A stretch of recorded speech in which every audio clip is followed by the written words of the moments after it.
Initiating broadcast signal in 10, 9, 8, 7, 6, 5, 4, 3, 2, 1.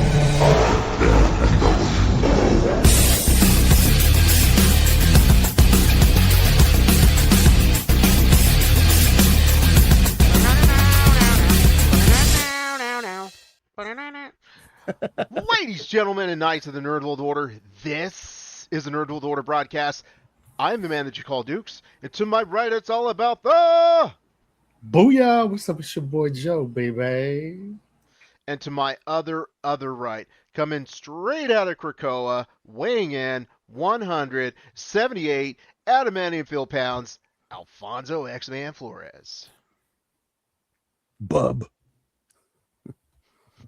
And hey, Bub, we have a special guest with us, J.X. Slayward, part of the X family. Welcome back, Jake.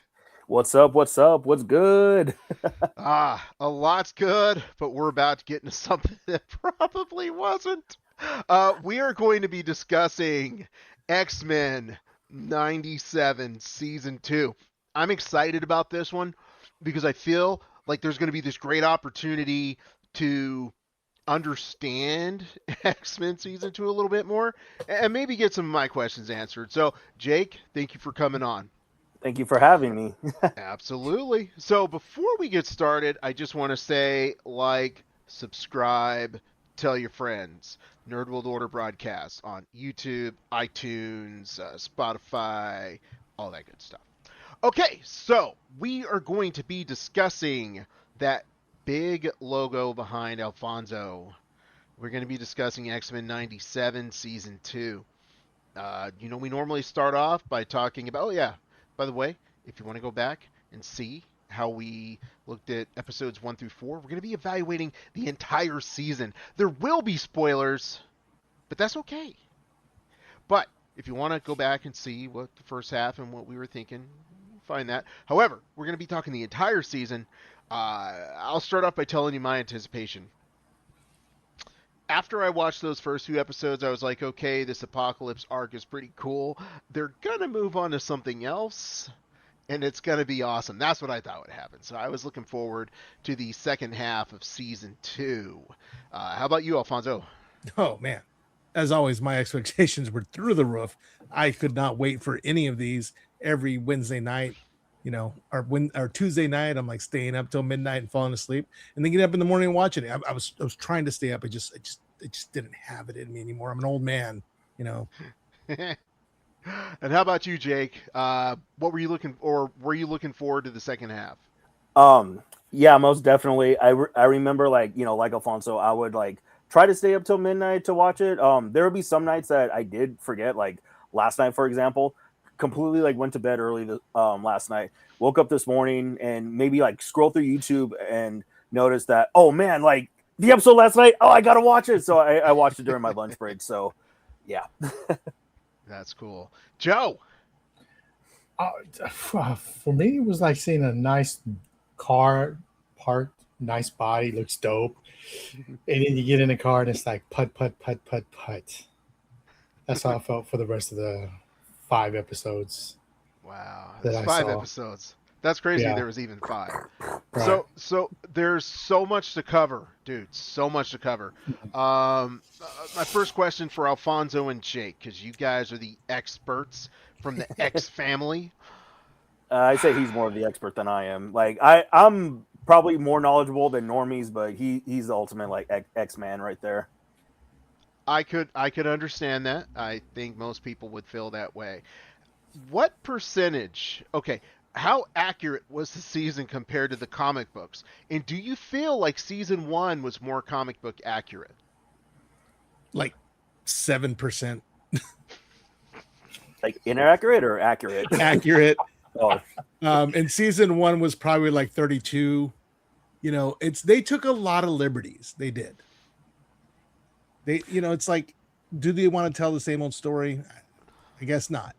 And the other thing is too, it's like they heavily relied on our knowledge from the past. So it's like in a way, it's like they treated us like we weren't dumb and we already knew the inside. So I can respect that a little bit. But yeah, 7%. I was dumb. Okay, I was dumb AF watching this show. Alfonso When- Flores? Hey, awesome and fantastic. That's when I say AF. That's what I think of Alfonso Flores. Like Alfonso Bro. Flores. Yeah, yeah. When Polaris, whatever you want to call her, her whole story, like, oh yeah, you were an X-Men before. I didn't know that. Yeah, that's like something that like was really glossed over because I think in the original series she only showed up for like one episode, and maybe they did like mention her like being in the series, but if you like missed that episode, like you'd had no idea, and especially watching her come up in here is like, wait, she was an X-Man?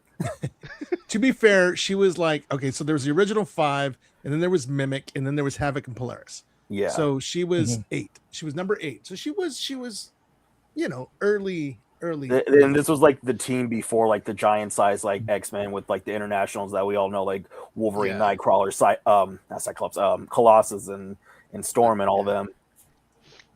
So Good call. so she was in one episode basically, and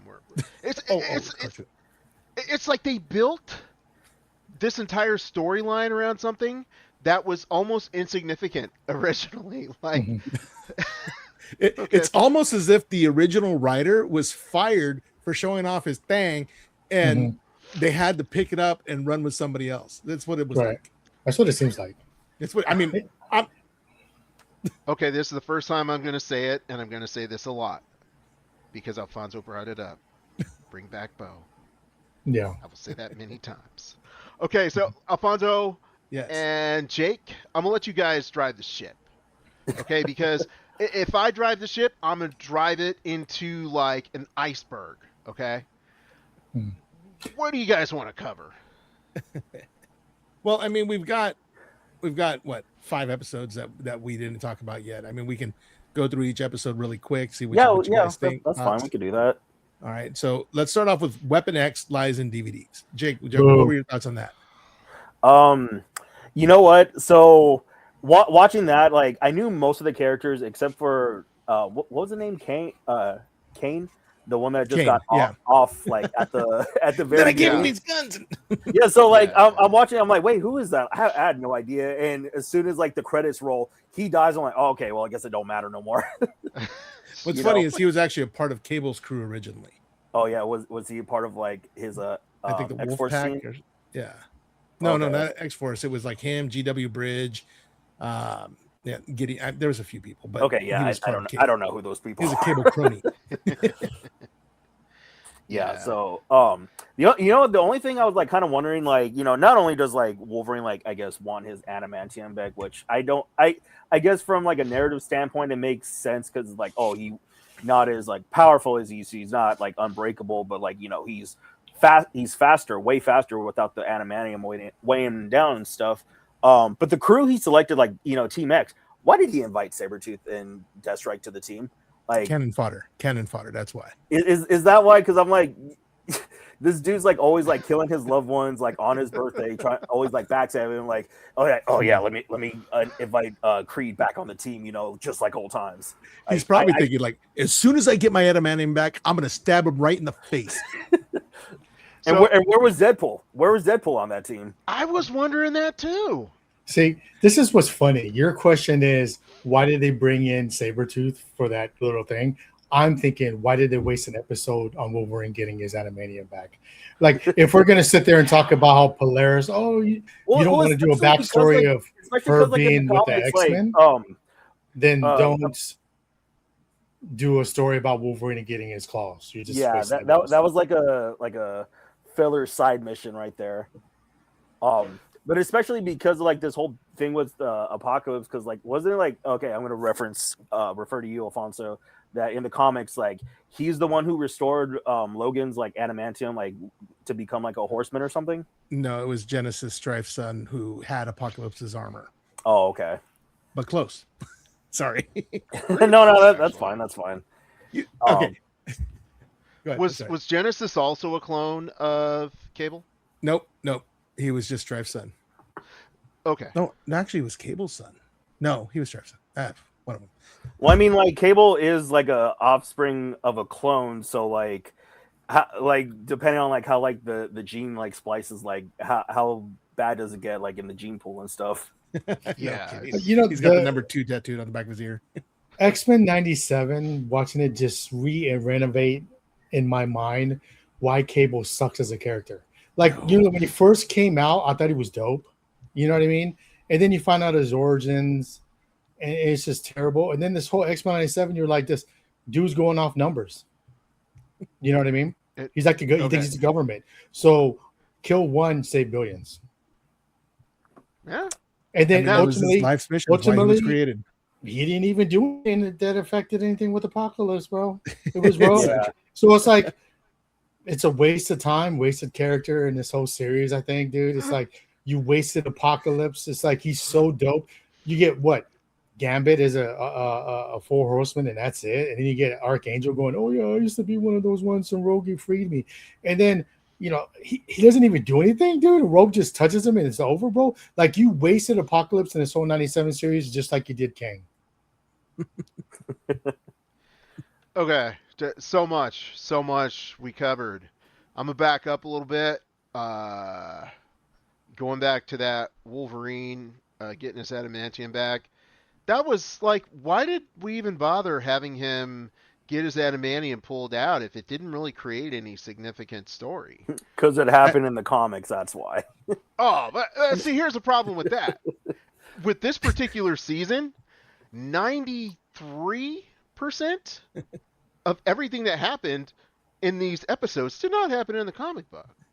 So they're just like, oh, people know about this. We'll just do this, and then we'll throw it away.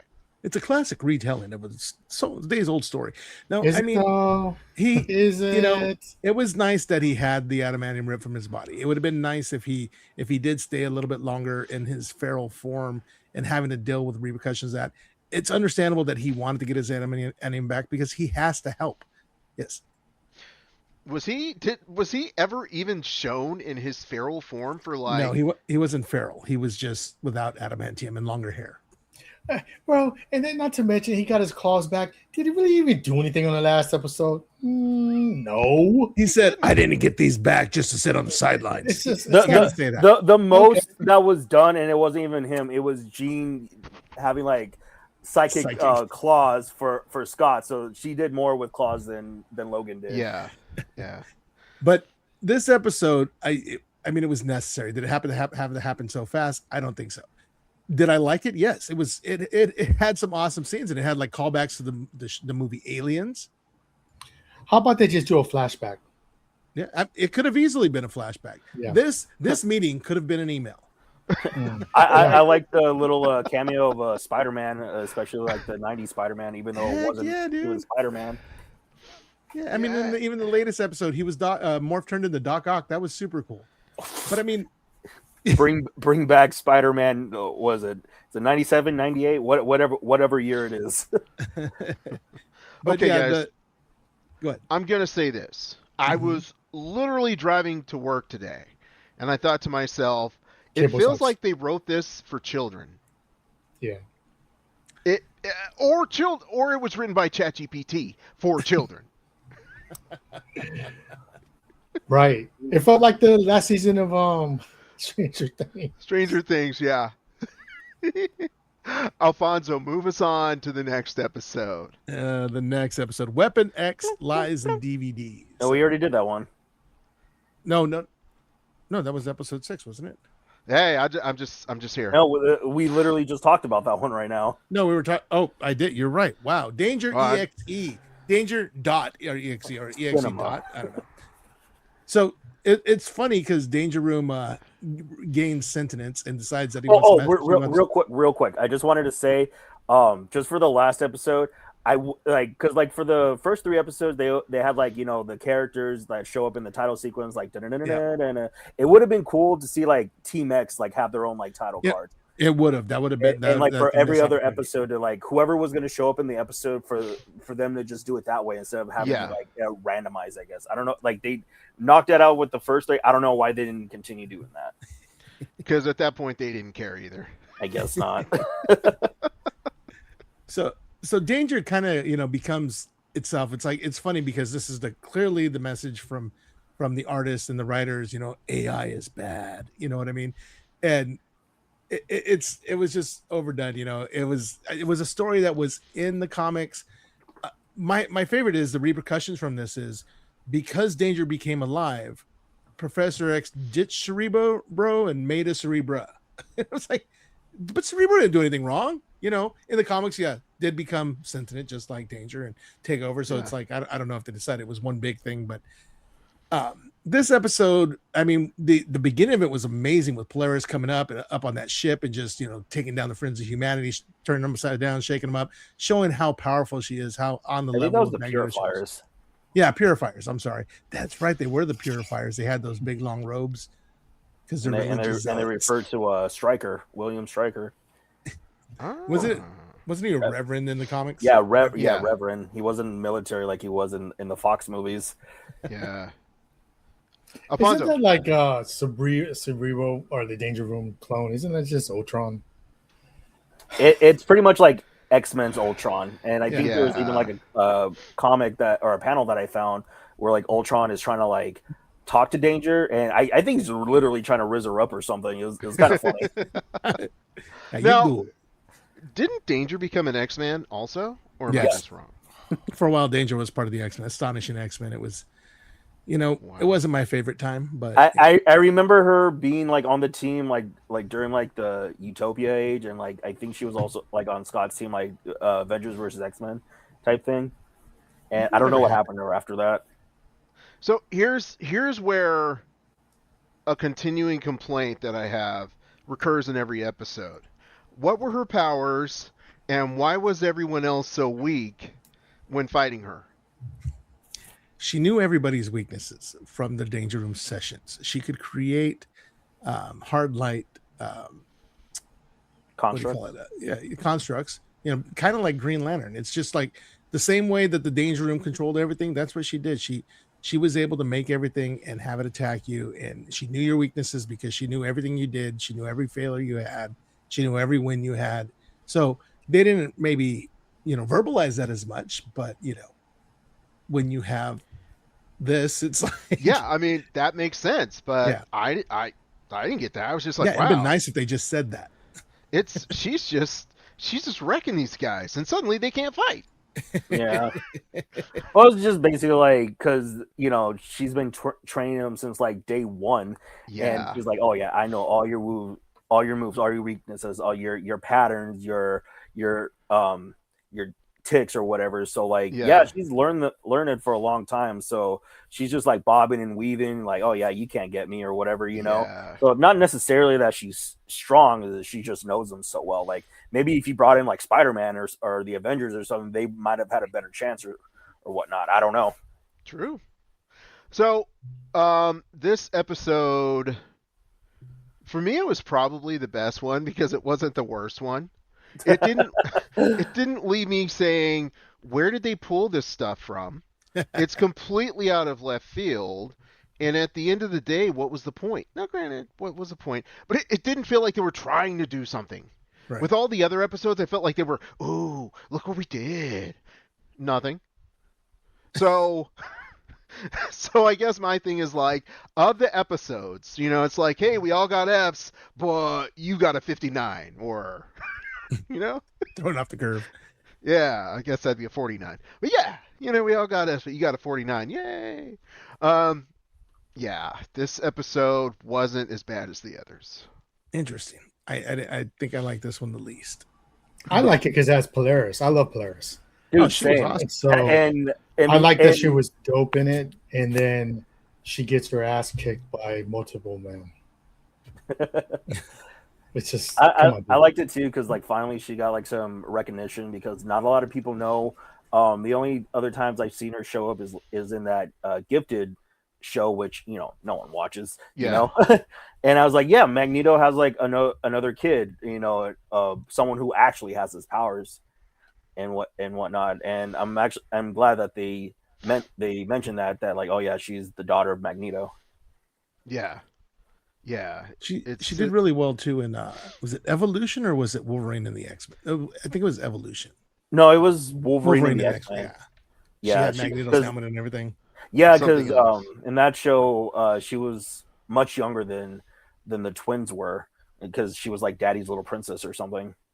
I can tell you, that's one little thing that pissed me off is the X Factor team needed Pietro. Quicksilver was part of that team that Larry Stroman drew, and Okay, I was going to ask you, like, Peter David was wrote- he actually a part of that team in the He comics? was. I remember it in the show, but not in the comics, so Yeah. I have no idea. and they really needed to give Multiple Man some more to do because he's great. Oh, okay. I'm gonna jump ahead to the final episode. We got 3 more. But this is one of those. How did this happen, Alfonso? So, Bishop powered him up. One of his multiples exploded, which created a domino effect, and all the other multiples exploded. But Jamie didn't explode. Was What? it Bishop or was it Gambit? I thought It, Gambit. it was It Gambit. was It was Gambit. Gambit. Okay. It was Yeah, Gambit. but Gambit still. can't charge organic matter. That really that irked me. But Or did he maybe charge with the his- clothes and it just exploded? Nah, because Ah, everything see. glowed. That's It's an lazy Alfonso writing, level bro. excuse, dude. It's lazy writing, bro. And then it did my man Bishop dirty, bro. Like you can't Dirty. beat multiple man. He still had Apocalypse in him, so maybe he could have charged organic matter. No. Then. I don't know. Bishop could not beat multiple man. It's like, dude, come on, dude. Your Yeah. power is to absorb force, bro. So you're getting hit and you can't. Come on, dude. Well, Make the it make Bishop and Strong Guy fight, that was actually pretty good because they both absorbed kinetic energy to do what they do, and they were like, "This is pointless.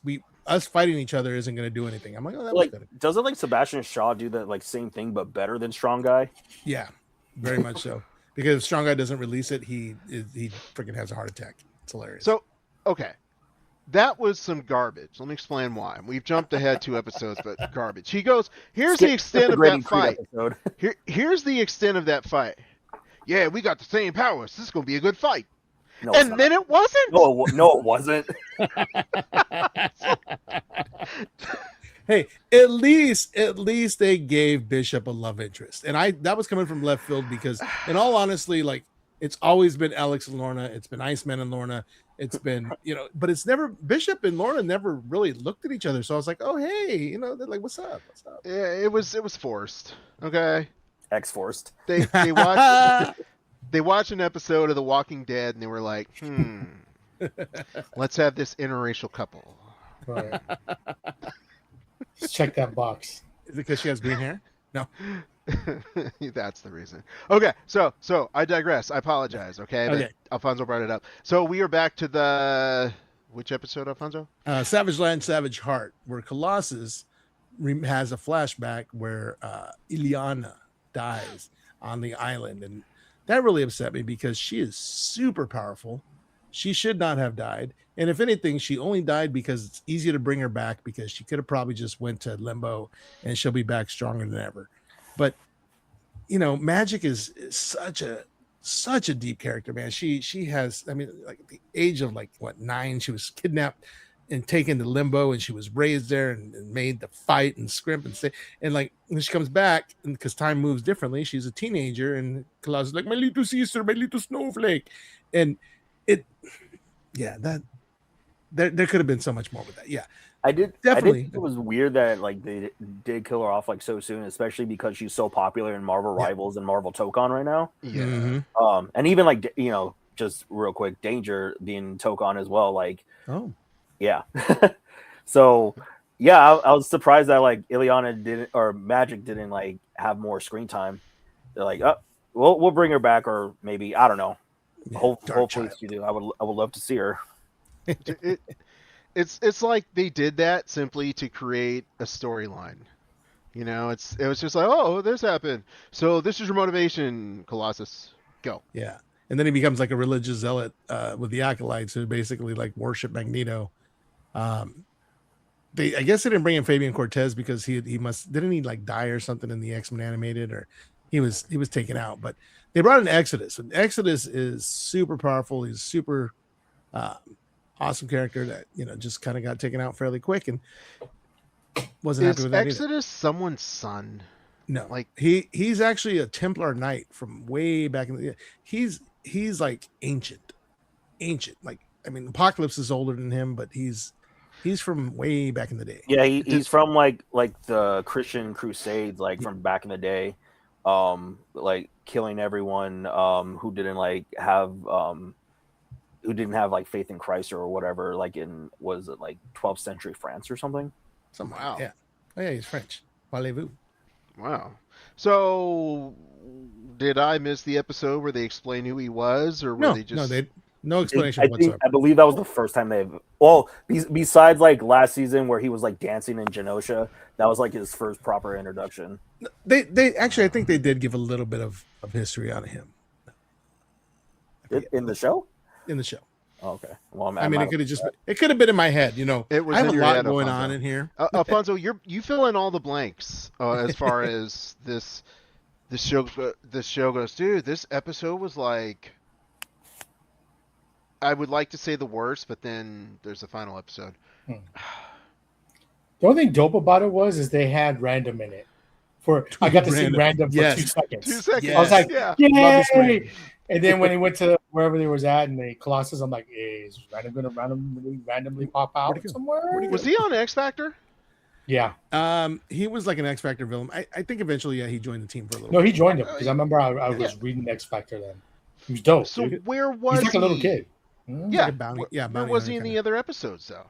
That's what I'm saying. He went with Wolfsbane. I mean, just Wolfsbane was in the other episodes. Yeah. But like, I guess I did like that episode just for like the plot for Nightcrawler's and Creed's relationship, and even Right. though like obviously the dude was not worth saving, you know, Nightcrawler, you know, bless his heart, you know, believes like the good in everyone, but that final line that he says, like leaving him out in the snow, saying like, you know, you may not be immune, but you're definitely your parents' son. And I was like, damn, that was cold. Right. Yeah. Yeah, that showed a lot for Nightcrawler there. Like he did everything he could to save him because he was his brother and he was trying to do the right thing. And I mean, that guy could not be saved. It's like, I'm not going to kill you, but I'm leaving the snow and we'll see what happens. Yeah. You know, I felt like someone got creative and they're like, hey, guess what? They're all related. We can make this the plot for a show. No one's ever thought of this. Yeah. And it just didn't. Yeah. There was an episode in the original, what was it, like Family Blood, Family Ties or something, where Right. Nightcrawler, you know, seeks out like his mom, finds out his Mystique, realizes that like, Rogue's his adopted sister, Graydon is his half brother, and like man, that's like a very messy family tree right there. Yeah, totally. Dude, so yeah, this episode for me, this is when I think I started messaging Alfonso asking, number one, did this happen? And two, are you going to admit it wasn't very good? I think that was because I'd wake up and watch it like first thing in the morning. And so like I would hit up Alfonso like right away, like, hey, did any of this stuff actually happen? And he'd be like, I haven't watched it yet. I was still asleep.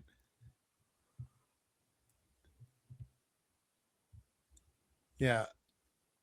I wonder. So Dukes would wake up early and he'd text me and I'd be like, man, I don't know yet. I don't know. Give me a second. And then I'd fall back asleep.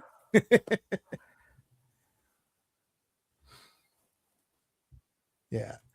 So, you know, after that, we got Strangeland, Savage Heart. Now then Dead Man's Hand and Survival of the Fittest. I would say they go well together. They bring back Gambit, you know, at the very end of Savage Heart, they show Gambit being resurrected by Apocalypse, and Apocalypse says, "Give me more power," and then he gives more power with a little handle there. That was interesting that he was yelling at himself to do the thing, you know. These two episodes, it brought back Gambit. It showed you how Apocalypse, you know, had once fallen in love with that external chick who you know gave the Thieves Guild the power. So I thought that was kind of interesting that they brought that together. I knew they, you know, some had a past together, but not quite like that in the comics. Jake, what do you got to say about those episodes? So the next one, right, where Gambit comes back, what was it, Dead Man's Hand or something? Yeah. So I never knew who that chick was. I do remember like that episode from like the original series that they had to like give like tribute Tithing. to, tithing, to for like from the Assassins and Thieves Guild. So I'm glad in this one they kind of explained who she is because I had no idea who she was. Not that it mattered because Gambit like officer right then and there, it was interesting again to see like Nightcrawler like when him 1v12 like all the X-Men and X-Force, like I see him pulling off some of like the Naruto anime moves on Morph when he morphed. I don't even know who morphed him. That's like a really deep cut for me. And that POV that was chef's kiss right there. It's funny is like the way he took out all the X-Men. It reminded me of that one Secret Wars issue where Spider-Man did the same thing. Yeah. But it definitely showed you how great Nightcrawler is and how we're going to be so lucky to have him around forever. You know what it shows me? Why every time any X-Men gets possessed, they're stronger than what they actually do when they're not. Because they don't hold back. That's why. Yeah, no inhibitions. It's annoying, bro. It's lazy writing. Yeah, I mean, all of the above. It was bad writing. It was cool, but yeah, it's like you just can't let this character be good. Like, let me be great, right? No, they won't let him be great. Like they always do that, dude. And you know what's crazy? That's what made season 2 was that fight scene because it was pretty dope. Yeah. What made X-Men 2 was that scene with Nightcrawler, and again he was possessed. So it's like if you take that out of that movie sucks. Because that's the only thing I remember about X-Men 2. Because I remember when me and Dukes went to go watch it, we walked out going, "Dang, that scene with Nightcrawler." That's the only thing we talked about was that scene. So it's the same thing with this X-Men 97. What I took from that is how good the Nightcrawler really is, dude. Yeah. It also kind of sucked that everyone pulled up for the fight, except for like Bishop and Polaris, which I thought that was kind of weird. And even like Colossus didn't show up because like he had to watch the kids. But I was like, "Yo, come on, give him a title sequence and let him like roll up with the team, man. Like give him that fastball special." Dude, wasted. You know who showed up, bro? You know who showed up? No. Cable, just like Jay, the main event, Jay Uso, when he goes pow, pow, pow, and he's just shooting blanks. Because it's like, Cable, what are you hitting, dude? Your guns can't do anything. And I started thinking, like, why does this fool run around with a gun anyways? And then I'm starting to remember from any comics that I read with him, I'm like, what does this gun do? Nothing. And why does it make him fat like me? I could have sworn in the comics he was a little thinner, I thought. See, I Or didn't give him see like him as that- being fat.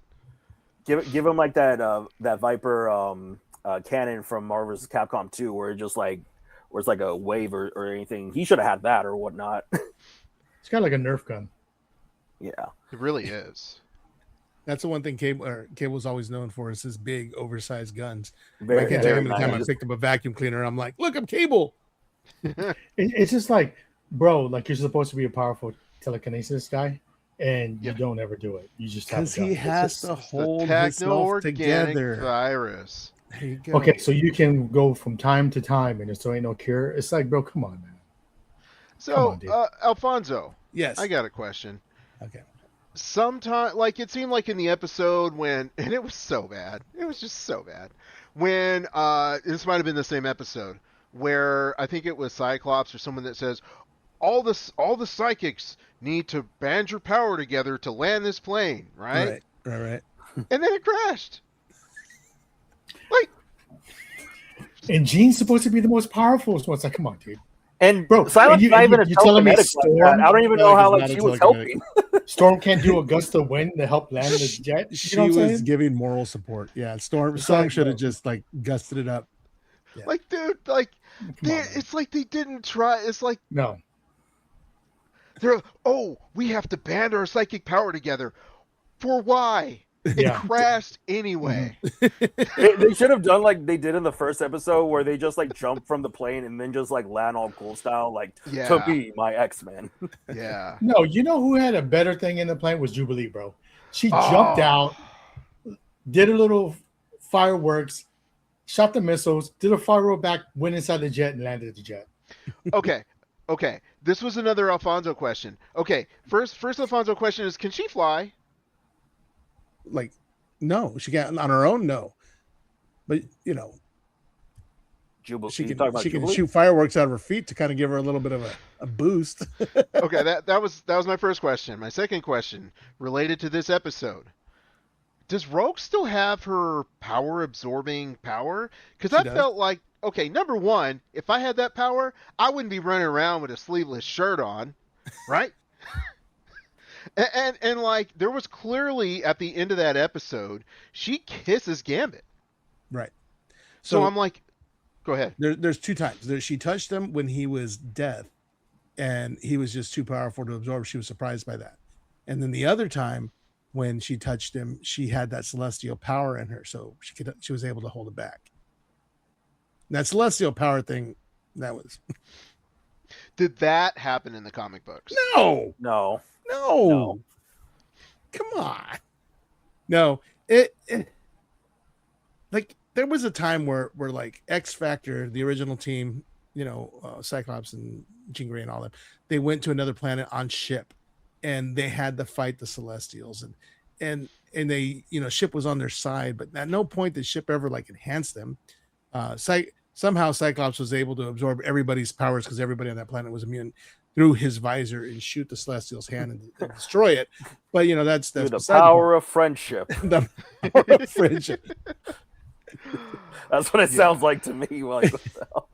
And bro, what did Cyclops do this season? Not a damn thing. Nothing. He fought his Nothing. son, man. It was hard. No, was so dude. hard. He was so dope in season 1. And this one was like, oh, let's make him back the way he was before. He was cool in the first episode. Simping ain't easy. Dude, did Bishop trip in that fight? Like, I feel like Yes, he did. He did. He just did my man dirty, bro. It's like, why you gotta do my man dirty, man? All right, so It's like so we're he on the gets last episode no love, bro. None. I was like, that's the best they can do. He literally just tripped. He was like, "Oh, I got you!" Ah! Yeah, it's annoying, dude. That's how It's so realistic it disappointing. is, because people trip. They straight up trip it. I've been training for years on the Yes. XSC, Mhm. right? I've been in the danger room, and I get taken out by my shoelaces? Yeah, right. And you know another thing, dude, what's dope about Bishop is he comes from a future that's jacked up. So he goes back in time to try to fix it. And you know what he does? He just chills with the X-Men to try to fix it. He's not like Cable. And he's like this, I don't know, man. I was raised up to do it this way. It's just like, bro, dude's annoying, bro. Cable is annoying. It made me dislike Cable. This whole series made me really dislike Cable. And his voice, bro. And his Yes. voice. Yes. Here's his Cable, and I talk Yeah. like this because I Mm. have to, because my name is Cable. Yeah. I'm destined to kill Apocalypse. It's 1 for a billion. Maybe you shouldn't do that, son. I gotta do it, Mom. I Yeah. gotta do it. Let's keep it in the family. Come on. We do it together. Now I gotta do it on my own. I don't care that I met you. I can't tell you because the future changes. Okay, whether the future tell you that Rogue was gonna be a Celestial and then kill Apocalypse, did it tell you that? It's like, come on, man, dude. Bo kinda- needs to come back, dude. Bo needs to come back, bro. You know what that's like? Remember we had talked about it with Stranger Things, right? He got a divorce. His ex-wife helped write the series, and you can tell it was different that last season because she didn't part of it. Same thing with Bo, man. It had some things that were kind of dope in it, but then as the more episodes I watched, I started realizing, yeah, that's not Bo. That's just not his writing, dude. Alfonso and Jake, you guys have been exceptionally quiet. exceptionally. But yeah, you could tell like there was like a decline. Maybe it's just the rose-colored glasses for all the cameos, but I still liked it. I thought it was pretty dope. So we're talking about the last episode now, right? Seems Yeah. like. Yeah. All right. Matt, okay, I don't know what that freaking twist at the end where you think Rogue is gonna die, but it turns out like Nightcrawler took her place, you know. And my whole thing is like, why does it have to be a choice between Nightcrawler and Gambit? I don't know if you noticed that thing, because like in the last season, after Gambit dies, all of a sudden Nightcrawler's on the team. He takes his place in the title card sequence or whatever. And then as soon as like they get Gambit back, Nightcrawler's like, okay, I'm out this bitch. Oh, sorry. And I was just like, why can't we have both? Why? Because they both gotta jump. be one or the other. You can't have two jumpy guys. He's not I mean, you that can have much two of a blue jumpy guys. guy. You can have two blue guys, but because Rogue can't divide her attention between. I guess not. That's why they had can't- off Magneto too. They can't write. They can't write a complex Rogue. It's always, hey sugar, Yeah, I miss me some Gambit. Hey sugar, I miss me some Gambit. I was thinking the same thing, dude. I was just like, where's this character going? It's like when they wrote her character for this season, they put, I'm sad, y'all. Yeah, That's it. Bro, it ain't no twist, bro. When she walked past him, you knew Nightcrawler was gonna die, bro. They're not gonna kill off Rogue. You know why? Because Liana, she's gonna be there for a hot minute, bro. They ain't trying to kill her off. Yeah. She promotes the hell out of all the X-Men 97 panels. She's always Yeah, there, she bro. Like, they're not gonna totally kill off her does, character, bro. Yeah, totally. Hey, But, let's kill okay, Magneto and let's kill Nightcrawler. Oh, this is a good season. No, bro. No. this felt like last season, like down to the very end. It felt like someone traced someone else's homework. That's what it felt like. I think Joe uses the analogy sometimes. Hey, let me look at your homework, and and you still get that D plus or that F plus. Yeah. Someone looked at Bo's homework and got an F plus. Mhm. They got a 49%. Yeah, bro. Yo, who's the villain, bro? I can make an argument Cable was. Cable, X Factor, Yeah. what's her Yeah. name? Valerie Cooper. yeah, Val Yeah. Cooper. Dude, oh my gosh, Apocalypse she- is dope, and it's just a waste. You know what, dude, Alf? They're gonna mess it up. They're gonna mix the X-Men up in live action, and my heart's gonna go out to you. Nah, it's gonna be alright. It's No, gonna be alright. it's not. It really isn't. If you can't It's like get that this. animated right, you ain't gonna It's get like the movie this. right. I have gripes. I have gripes about all these episodes, and it's easy to talk about the gripes because you guys are so upset about it. But I really enjoyed it. There you go. And you know what, guys? We're actually rounding the corner. So before we round that corner, post credits. Alfonso said, like, "Oh, you guys got to see the post credits," and I said, "Meh." Jake and Alfonso, what were your thoughts on the post credits? Like, what does that give us? It gives us Mystique. It's like she was Val Cooper sitting there looking at at some files there, and then Val Cooper walks in and she looks up and it's Mystique, and she shoots her. I mean, Mystique's a trained assassin, but she shoots her in the side, where just above the hip. Apparently, she didn't want to kill her, but yeah, I mean, we get Mystique, and I mean, I'm over Mystique.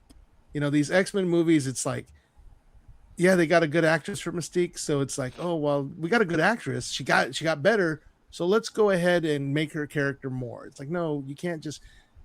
I'm super excited about the news about the new X-Men movies, that they're not going to have Mystique in them. Well, maybe she'll be a bad guy, but that's where she should be. Somebody, they kick their butt and leave, but stop centralizing these things around Mystique. I'm sick of her. like how everyone centralizes about Wolverine. Yeah, That's okay. exactly. Wolverine is X-Men. Is he though? Is he? He's He a goes like lone this, wolf. So because I know that there's a theory going on that like Mystique was like Val Cooper all along, and at first I was thinking like because of like that post credit scene that maybe that was confirmed, but then I realized like no, that's not confirmed. That's not right because of the timeline, because they had shown that Graydon Creed was elected president, so he's gonna take up that mantle. So it shows that like okay, it was just Val all along, which I was kind of hoping it was, because she was making me mad this entire season, because she was just like, oh, like I'm 4 mutants, like we but that I was 4 mutants, but then like telling Charles like, hey, you need to stop, hold up, or else we're gonna like rein you in. And I was just like, yo, what what the hell, you know? Yeah, they really needed more of X Factor and Val Cooper being like, "Look, we're here for mutants. You know, we're doing it differently. We're trying to stay within the law, but we're here for mutants." You know, and they did it. They came off as the bad guy. It's like the writers are like making anybody who's in the government ice. Everything's got to be ice. You know, it's like, come on, it's you know It was written for a simple audience. It was written for children for who couldn't understand complexity. That's just what it was, unfortunately. So as we're rounding the corner, I'll give you guys my final thoughts. Turn it over to Joe, and I'll let Alfonso and Jake arm wrestle over who gets the last spot. Um, man, don't watch it. Don't. I haven't said don't watch it in a long time. You know, it's disappointing as a person who grew up reading X-Men and stopped. They ruin the source material. The writing is bad. Uh, Joe, what you got? Yeah, man, it's terrible. I'm with Alf, dude. I'm tired of the Mystique thing. I mean, there's so many more different storylines they could pull. Could we get a Mr. Sinister? I'd be cool with like a season with Mr. Sinister. I mean, there's just so many things they could do. They ruin Apocalypse. I think the seasons is trash. I just thought there's glimpses of stuff that characters that I like that they did in there. They'll do one character dope, and then the other dude they'll have them tripping. So it's like, you know what I mean? I guess if you have Disney Plus, watch it because it's free. I mean, I do that with some of the material that we were doing podcasts on. When it's free, I watch it. So if you have Disney Plus, you know, hey, watch it for free. I mean, now that it's over, you can definitely do like a binge run of it. So originally, like when the first season showed, I was excited, but I wasn't like, you know, too excited because, you know, everything's coming up, you know, revivals and all that stuff. But watching season 1 blew my expectation out of the water. But then when I heard like for season 2 that that Bo wasn't gonna that he was fired, that, you know, fired from like day one when the first episode came out, I was already worried that like, oh man, it's gonna fall off. It's gonna fall off so hard. Like the first few episodes were good. It did follow a little bit, but I still enjoyed it for the most part. But season 3, that's where I'm like truly worried, because I know I forgot what the dude's name was, that he was the writer for Marvel's What If, and that fell off hard, especially by like the 3rd season. And I'm just like, no, please, why him? Why'd you give him the keys? I don't know his name, but yeah, I don't even bother to learn that. Stan Lee. Yeah. My final thought is watch it. I'm going to watch it again, and I'm going to watch it again. I'm going to watch it from season 1 to season 2. I enjoyed it. Did it have some holes? Yeah. Did it have some issues? Yeah. Did it have some good stuff? Yeah. It's a beautiful show. It looks great. You know, the art is really good. The stories are pretty decent. You really got to watch it like with the knowledge of, I don't know. Is it better to watch it knowing what you know, knowing everything, or is it better to watch it with no knowledge? It's kind of back and forth on that. I still enjoyed it. I love it to death. I'll watch it again. Bring back Bo. And this concludes this episode of the Nerd World Order broadcast. So until next time, ladies, gentlemen, knights, and people who want Bo DeMaio to come back to the X-Men, I am NWO. We are NWO. Nerds Redefined. Booyah.